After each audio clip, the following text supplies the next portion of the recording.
Cricket शायकीन वास्ते एक बहुत बुरी खबर है कि वर्ल्ड चैंपियनशिप ऑफ लेजेंड्स विच जिहड़ा शेड्यूल सी पाकिस्तान ते भारत दरमियान मतवक्के हाई वोल्टेज मुकाबला साबिक भारतीय खिलाड़ियों के इनकार दे करके उन्होंने मनसूख कर दिता गया। एक अद अंडा अगर खराब होवे तो सारा कुछ ही खराब हो जाता है। साबिक कप्तान शाहिद अफरीदी ने आख्या कि एक खिलाड़ी का यह भी कहना है कि पाकिस्तान के खिलाफ नहीं खेडांगा तो भाई ना खेड जा बया जाके। भारतीय खिलाड़ियों को मुखातिब करते हुए यह भी आख्या आपदे मुल्क का अच्छा सफीर इंसान नूं बनना चाहिए ना कि शर्मिंदगी का बाइस। साबिक भारतीय क्रिकेटर्स ने पाकिस्तानी लेजेंड्स दे नाल खोल के नफरत का इजहार करना शुरू करता जिवें उन्होंने सरदार जी 3 नूं बैन कर दिता सी कि जी उहदे विच हानिया आमर नूं लिया होया है तां करके जी असीं ये मूवी नहीं चलन देनी ते फिर भी खैर मूवी तो चल गई। हुण ये भारती जिहड़े ने ये खेड नूं भी विच ले आंदे ने। बिस्मिल्लाहिर्रहमानिर्रहीम, अस्सलाम वालेकुम। तुसीं देख रहे हो 360 डिजिटल पंजाबी और मैं तुहाडी मेज़बान शुमाइला नियाज़। हुण मेरे नां तो खैर वाकफ हो ही गए होने क्योंकि तुमां ही नां दियां इन्नियां पईयां सी ओह बार्डर पार भी चलियां गईयां। ठीक है, खैर बार्डर पार वालिਆਂ ਨੂੰ ਅਸੀਂ ਪਹਿਲੇ ਵੀ ਇੱਕ ਪੈगाम ਦਿੱਤਾ ਸੀ ਜਿਵੇਂ ਉਹਨਾਂ ਨੇ ਸਰਦਾਰ ਜੀ 3 ਨੂੰ ਬੈਨ ਕਰ ਦਿੱਤਾ ਸੀ ਕਿ ਜੀ ਉਹਦੇ ਵਿੱਚ ਹਾਨੀਆ ਆਮਰ ਨੂੰ ਲਿਆ ਹੋਇਆ ਹੈ ਤਾਂ ਕਰਕੇ ਜੀ ਅਸੀਂ ਇਹ ਮੂਵੀ ਨਹੀਂ ਚੱਲਣ ਦੇਣੀ। ਠੀਕ ਹੈ, ਤੇ ਫਿਰ ਵੀ ਖੈਰ ਮੂਵੀ ਤਾਂ ਚੱਲ ਗਈ।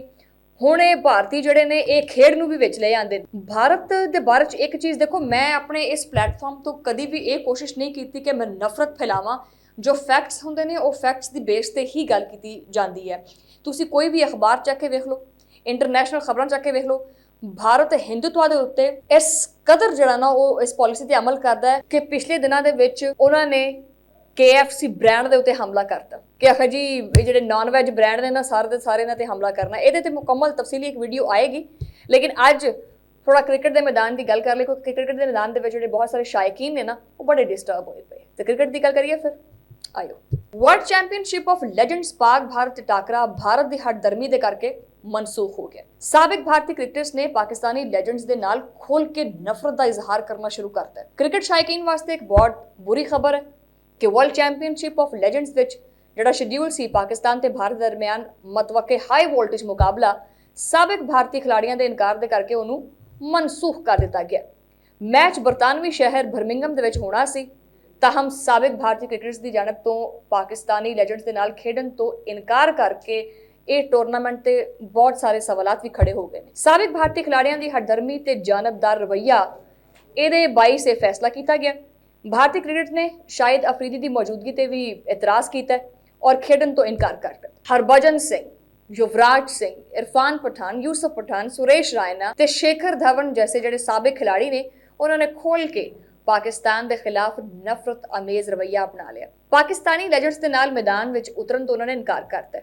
साबिक कप्तान शाहिद खान अफरीदी ने आख्या है कि शायकीन वर्ल्ड चैंपियनशिप ऑफ लेजेंड्स दे विच पाकिस्तान ते भारत के दरमियान मैच देखना चाहते सी जिहड़ा कि कुछ भारतीय खिलाड़ियों की वजह तो मनसूख कर दिता है। अच्छा, हुण साबिक कप्तान शाहिद अफरीदी ने आख्या है कि माजी विच भी क्रिकेट के जरिए तालुकात बेहतर होए ने, पहले भी हालात ठीक नहीं सी हैगे, लेकिन स्पोर्ट्स डिप्लोमैसी ने इनू बेहतर किया है और मजीद बेहतर किया है।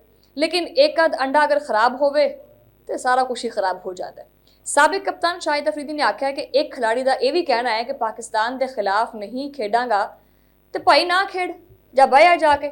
क्रिकेट सब तो वड्डी चीज़ है, हर मामले दे विच सियासत नूं नहीं लैके आना चाहिए। शाहिद अफरीदी ने यह भी आख्या कि असीं तां इत्थे क्रिकेट खेडन वास्ते आए सी और सानू जिहड़ा ना वो अगर तुसीं खेडना नहीं चाहते तो पहले दस देंदे। और जिहड़ियां कौमां इसदियां छोटियां छोटियां चीज़ां नूं विच लैके आंदी है, इन्नियां छोटियां छोटियां चीज़ां ते उलझदी है, वो कभी भी तरक्की नहीं करती। इवन कि उन्होंने भारतीय खिलाड़ियों को मुखातिब करते हुए यह भी आख्या कि आपदे मुल्क का अच्छा सफीर इंसान नूं बनना चाहिए ना कि शर्मिंदगी का बाइस। अगर तुसीं इत्थे खेडन वास्ते आए हो, अगर तुसीं खेडना ही नहीं सी तो तुसीं पहले दस देंदे। ठीक है, तुसीं इत्थे आए भी, प्रैक्टिस सैशनस भी कीते, फिर एक दिन दे विच सारा कुछ बदल गया। बल्कि एक सवाल के जवाब विच साबिक कप्तान ने यह भी आख्या कि उन्होंने मेरे ते एतराज़ है, मैं तो कहना इंजरी की वजह तो वैसे नहीं खेडदा पिया, डॉक्टरां ने मैनू 3 माह का रीहैब दस्सिया जबकि टूरनामेंट 2 हफ्तियां खत्म हो जाएगा। अच्छा, मजीद शाहिद अफरीदी ने यह भी गल की है कि इंग्लैंड के खिलाफ जितन तो बाद सानू काफ़ी उम्मीद सी, काफ़ी पुरजोश सी कि अगला मैच भी अच्छा होएगा, लेकिन 17 ते 18,000 फैंस जिहड़े इस मैच नूं इंजॉय करना चाहते सी वो सारे दे सारे मायूस हो गए। शाहिद अफरीदी ने यह भी दावा किया कि कुछ भारतीय खिलाड़ी मैच खेडना भी चाहते ने, लेकिन उन्होंने भी अपने साथी खिलाड़ियों के फैसले दे करके ये फैसला कर लिया। बहरहाल इंटरटेनमेंट होंदी तो ज़्यादा अच्छा होंदा ਕਿਉਂਕਿ ਅਗਰ ਇਹ ਐਂਟਰਟੇਨਮੈਂਟ ਨਹੀਂ ਹੋਈ ਤੇ ਜਿਹੜੇ ਕ੍ਰਿਕਟ ਦੇ ਸ਼ੌਕੀਨ ਨੇ ਉਹਨਾਂ ਨੂੰ ਕਾਫੀ ਮਾਯੂਸੀ ਹੁੰਦੀ ਹੈ। ਹੁਣ ਬਾਕੀ ਦੇਖਣ ਵਾਲਿਓ, ਮੇਰਾ ਇਹ ਵਲੌਗ ਦੇਖਣ ਤੋਂ ਬਾਅਦ ਜਿਹੜੀ ਮੈਂ ਤੁਹਾਨੂੰ ਖਬਰ ਸ਼ੇਅਰ ਕੀਤੀ ਹੈ, ਇਸ ਤੋਂ ਬਾਅਦ ਇਹ ਦੱਸੋ, ਕਿਉਂਕਿ ਇੰਡੀਆ ਤੇ ਪਾਕਿਸਤਾਨ ਦਾ ਮੈਚ ਇਹੋ ਜਿਹਾ ਮੈਚ ਹੁੰਦਾ ਹੈ ਕਿ ਮੈਨੂੰ ਯਕੀਨ ਕਰੋ ਕਿ ਮੈਚ ਦੀ ਅਲਿਫ ਬੇ ਨਹੀਂ ਪਤਾ, ਲੇਕਿਨ ਬਾਬਾ ਜੀ ਜਦੋਂ ਪਤਾ ਚੱਲ ਜਾਵੇ ਕਿ ਇੰਡੀਆ ਤੇ ਪਾਕਿਸਤਾਨ ਦਾ ਮੈਚ ਹੈ, ਅਸੀਂ ਸਾਰਾ ਘਰ ਦਾ ਟੱਬਰ ਇਕੱਠਾ ਹੋ ਕੇ ਟੀਵੀ ਦੇ ਅੱਗੇ ਬਹਿ ਜਾਂਦੇ ਕਿ ਅੱਜ ਇੰਡੀਆ ਤੇ ਪਾਕਿਸਤਾਨ ਦਾ ਮੈਚ ਲੱਗਣਾ। ਇਸੇ ਤਰ੍ਹਾਂ ਇੰਡੀਆ ਦੇ ਵਿੱਚ ਵੀ ਇਹੀ ਹਾਈਪ ਹੈ ਕਿ ਇੰਡੀਆ ਪਾਕਿਸਤਾਨ ਦਾ ਮੈਚ ਵੈਸੇ ਵੀ ਬੜਾ ਪਸੰਦ ਕੀਤਾ ਜਾਂਦਾ ਹੈ, ਨਾ ਸਿਰਫ ਇੰਡੀਆ ਪਾਕਿਸਤਾਨ ਦੇ ਵਿੱਚ ਬਲਕਿ ਪੂਰੀ ਦੁਨੀਆ ਦੇ ਵਿੱਚ ਇਸ ਮੈਚ ਦੀ ਬੜੀ ਹਾਈਪ ਹੁੰਦੀ ਹੈ। ਤੇ ਉਹ ਲੋਕ ਜਿਨ੍ਹਾਂ ਨੂੰ ਕ੍ਰਿਕਟ ਦਾ ਇੰਨਾ ਜ਼ਿਆਦਾ ਸ਼ੌਕ ਹੈ, ਉਹਨਾਂ ਵਾਸਤੇ ਇਹ ਖਬਰ ਕਿੰਨੇ ਦੁੱਖ ਵਾਲੀ ਹੋਏਗੀ। ਖੈਰ, ਆਪਣੀ ਜਿਹੜਾ ਤੁਸੀਂ ਰਾਏ ਦਾ ਇਜ਼ਹਾਰ ਵੀ ਕਰਿਓ ਕਮੈਂਟ ਸੈਕਸ਼ਨਸ ਦੇ ਵਿੱਚ।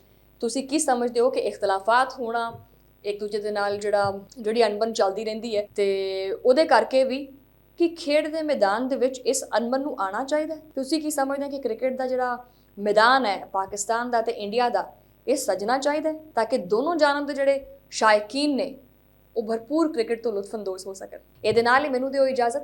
ਤੁਹਾਡਾ ਮੁਲਾਕਾਤ ਹੋਏਗੀ ਅਗਲੇ ਵਲੌਗ ਦੇ ਵਿੱਚ। ਉਦੋਂ ਲਈ ਅੱਲਾ ਨਿਗਹਿਬਾਨ।